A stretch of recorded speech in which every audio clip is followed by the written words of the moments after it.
guys, I'm working on a couple of projects out here in the greenhouse today.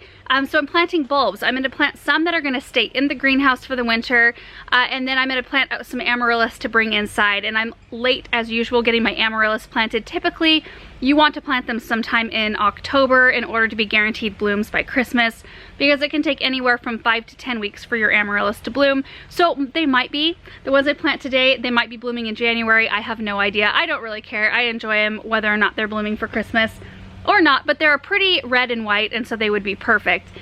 So let me show you what I've got going. This is kind of my little workspace right here. So I've got this container right here that's got pansies in it that were pretty earlier this fall, and they're still like healthy looking, but they're not doing anything, and they won't put on any more blooms this winter. So I'm gonna pop those out and then leave as much soil as I can possibly leave and use that to plant these hyacinths. Let me show you. So I've got 3 packs of this Ada hyacinth, so I've got 12 of them total. And I just love these. These are so early to bloom, and they're easy to grow, and they smell good, I think. They smell like just spring. And then I've got several packages of this Carnegie hyacinth, which is a beautiful clear white. And then up here is my makeshift work table that I brought in here with a bunch of different supplies.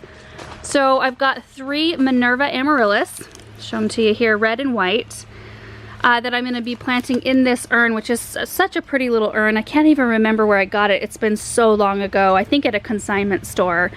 And then just a bunch of random supplies. So I've got rocks, which I'm going to, like, I will put some soil in, but rocks to kind of help hold up the bulbs. There's some pine cones. I went and got some faux stuff. So there's some faux greens and berries. There's also some faux fruit, like this green apple here, some pears, and then these are for my limelight hydrangeas. These are all dried. Aren't they pretty? They dried beautifully. So I was totally inspired by the cover of the Holiday Bliss magazine that Victoria magazine puts out. On it was this beautiful, like a beautiful home with a door open, and then you could see on their entry table this huge arrangement with red amaryllis in the center. There was like little oranges and green apples, greens, berry-filled branches, that sort of thing, kind of like what I've got here, except I think I've got hydrangeas and pears and pine cones that they didn't have in theirs. And I couldn't find everything the same, and I don't really want it to be exactly the same because my pot's different too. But I was so inspired by that, and I thought that would be so perfect in our landing inside the house, if I can make it look pretty. I also don't really love to use faux stuff like the faux greens and berries that I got, but since it is mid-November and we have a month and a half yet, I can't really put fresh stuff in here because it'll all dry up within a week, and I don't really want to become a slave to it. I don't want to have to replace the greens every single week to make it look nice, or the fruit or anything like that. So I might get into it and think the fruit looks horrible. I don't know. We'll just see how it goes. So I'm already feeling itchy. I don't know if you guys have ever planted hyacinths before, but if you ever touch them and then touch your face or your neck, I don't know, maybe it's not the same for everyone, but they make me itch so bad. Ugh. I'm gonna start with planting those first, so I'm gonna grab some gloves. I'm gonna actually try to be careful popping these out because I'm gonna see if I can find a home for them. They're not bad little plants.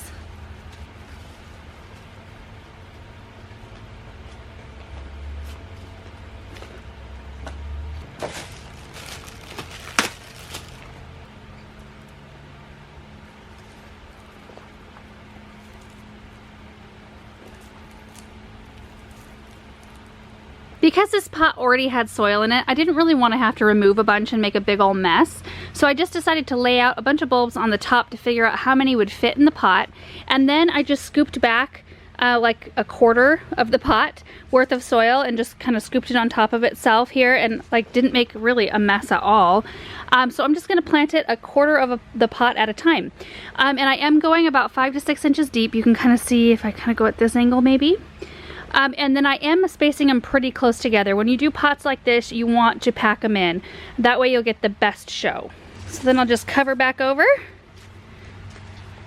And then I'm going to be doing this quarter.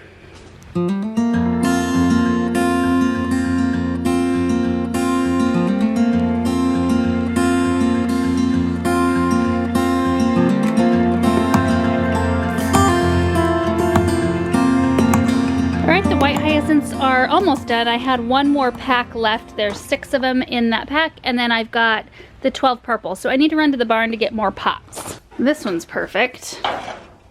And that one.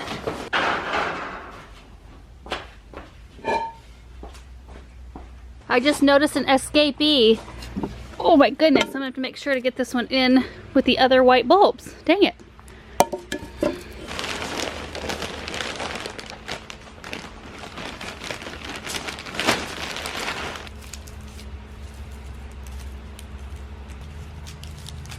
Aren't these purple bulbs pretty? I love it, and 12 of them fit perfectly in this pot. So I ended up with 7 whites in there. I don't even remember how many whites I got planted in there, and I hope they're all even. The fact that I just moved part of the soil away at a time makes me think they might be a little bit wonky in the spring. We'll see.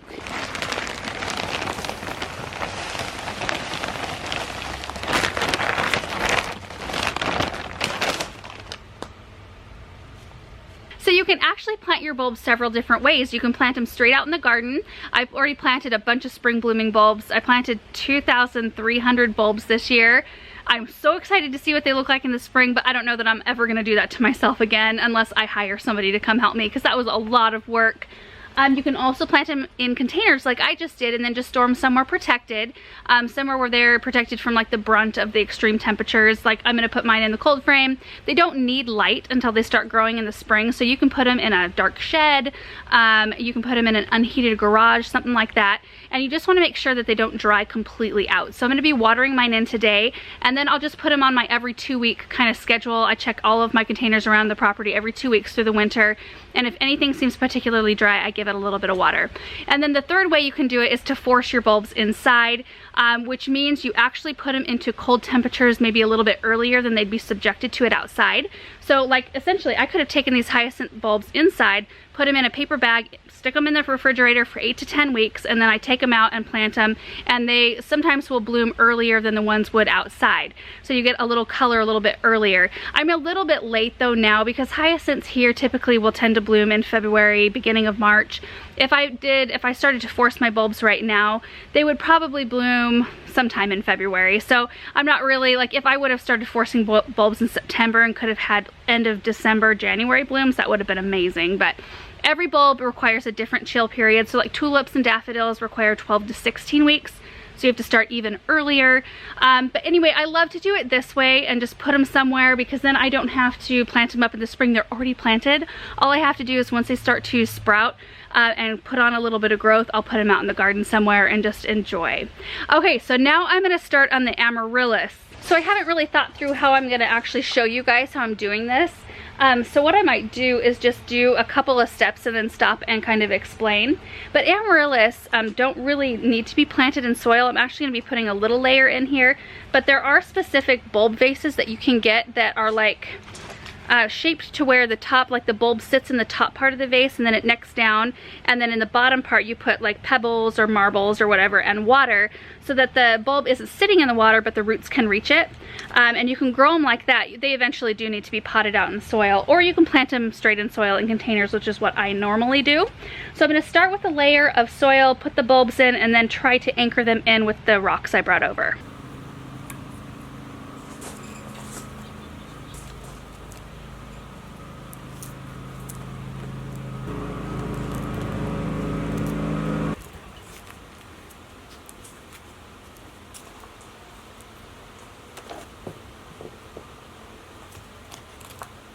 Alright, so I got all 3 of them planted. You can see how far up they are in the soil. They don't need to be buried very deep. In fact, you don't want any soil or water getting down inside the bulb.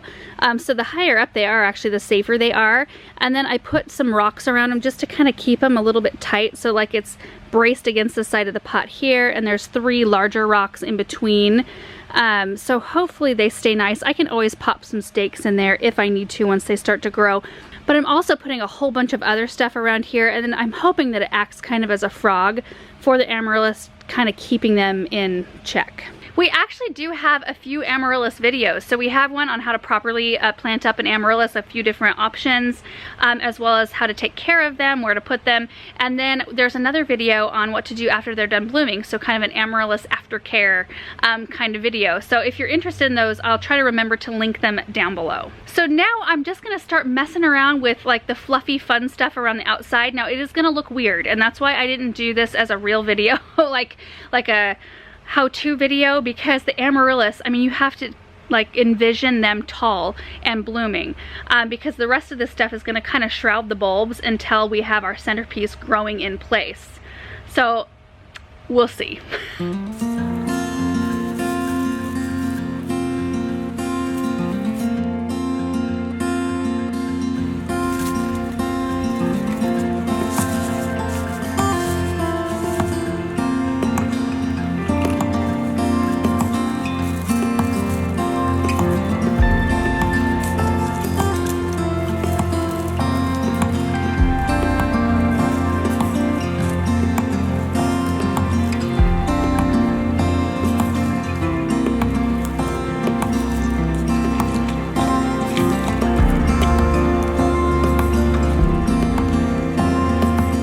So this is where we're at. I just stopped so I could show you kind of the progress. About half done here. You can see the Amaryllis here, and then the others you really can't see unless you look down, but you can see one there and there. So you kind of have to use your imagination. These will produce really tall stalks with big blooms, so I'm actually going to fill in a little bit more too, like a little taller. So it does look a little odd, I think, until those start to grow. But you know what? All in all, I think it's turning out pretty good. If I move around this side, you can kind of see the greens, the dried hydrangeas, the little pears sticking out. I've tucked a couple of pine cones that I got from underneath our spruce tree in there. Here's another pear that I need to kind of shroud. I don't want the whole thing to be sticking out, but it sure is nice that the only thing living in this arrangement at this point are the Amaryllis. And the lighting is super hard today, so it keeps getting kind of dark light, and the sun is just like beaming through. When I started, it was over here. So it was kind of a little bit more shaded. So I'm sorry if this project is a little bit hard to see. Hopefully in the end I can get it somewhere to show you a little bit more detail where it isn't so like weird. All right, almost done, and I think it's turning out pretty darn good. I might go put it in its spot and then decide if I want to build it up even more, but I did pop a couple more hydrangeas in there for extra height, as well as a few more stems of the faux greens, which actually look pretty good. I'm really surprised. Like, you have to get close to tell that they're fake. So I hope the lighting is a little bit better up here. I think it is. Just so you can see a little more detail. I think even without the Amaryllis as a, grown-in centerpiece, it still looks really sweet. And most of this stuff is fake except for the hydrangeas and just a few of the pine cones, which for fake stuff, you guys, I think this looks really good. And I usually shy away from anything that's faux. And then the wonderful part about it too is that once the season is over, I can take all of this stuff out, save it, and then use it again next year. So each Amaryllis has a fairly clear path to get out once it starts to grow. So there is an Amaryllis right down there. So the stalk will push through and come right up through this opening, and then the other two have openings as well. It's kind of funny because I usually don't get on these type of projects until I see other people start posting like their Christmas mantles for this year. And then I start feeling really behind, even though we're still in November. But what we'd like to do is try to get a few ideas out to you guys a little bit early, but most of what we're showing you is what I'm actually doing like right now at our house, and it's so fun to share with you guys. I mean, it's all a learning process for me. I mean, I look back at some of the things that I did in the very beginning of making videos, and I'm like, oh man, I would probably do that differently now. But you can kind of see the evolution of like how your style changes through the years. I mean, I think we're all in the same boat. I think our tastes change, the way we do things change, and I'm learning a lot from you guys too.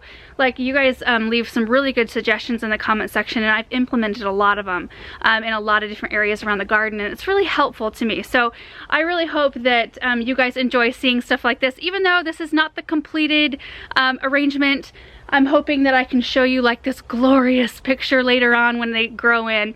But I'm gonna go place this inside. I'll show you what room it's going in, and then that, I think, concludes my bulb projects, I think, for the year. Never say never. Let's head inside. So this right here is our landing. You can see I've got a couple of Christmas trees up, no decorations on them yet. But this is the formal entrance to our house on the 1908 side. And then if you go through this room, swing the camera around, you go down into the addition that was built on in the 80s. Couple more Christmas trees up and ready to be decorated. And there are a couple things that Erin's gonna be decorating with outside.